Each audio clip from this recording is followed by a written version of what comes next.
এই সরকারকে আরো 5 বছর থাকা দরকার। 5 বছর নয় 50 বছর থাকেন, কিন্তু নির্বাচনের মাধ্যমে মানুষের ম্যান্ডেট দিয়ে থাকেন। আমাদের একটা সাধারণ মানুষের জায়গার উপর মাটি ভরাট করা শুরু করেছে।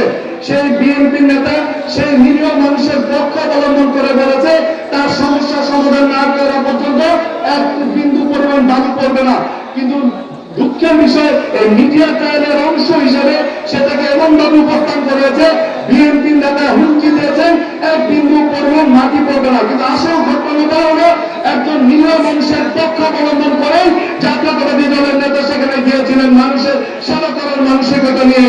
সেটাকে ভিন্ন কাজে প্রবাহিত করে বিএনপিকে বদনাম করে যে ষড়যন্ত্র রচিত হচ্ছে সেটার ক্ষেত্রে সবাইকে সতর্ক থাকতে হবে। বন্ধুরা না, জাতীয় রাজনীতি সম্পর্কে যে একটি কথা বলতে চাই, আজকে আমরা দেখতে পাচ্ছি অনেক এই সরকারকে আরো 5 বছর থাকা দরকার।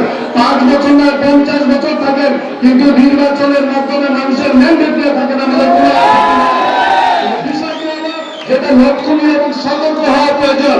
এই এক শ্রেণীর বুদ্ধিজীবী, এক শ্রেণীর সাংবাদিক, এক শ্রেণীর সুবিধাবাদী আমরা যারা দীর্ঘায়ু সরকার ঘোষণা তৈরি হয়েছিল তখনও বলেছিল উন্নয়নের স্বার্থে আইন শৃঙ্খলা রক্ষাকারীর স্বার্থে এই আওয়ামী লীগ সরকারের আরো বেশি থাকা দরকার।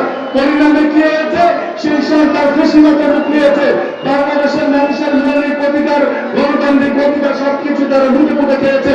সেই আজকে যে আমাদের প্রধান উপদেষ্টা রয়েছেন তিনি সর্বজন সর্বজন একটি ব্যক্তি, বাংলাদেশের গর্ব, ইন্টারন্যাশনাল সারা বিশ্বে তার পরিচিতি রয়েছে, সুনাম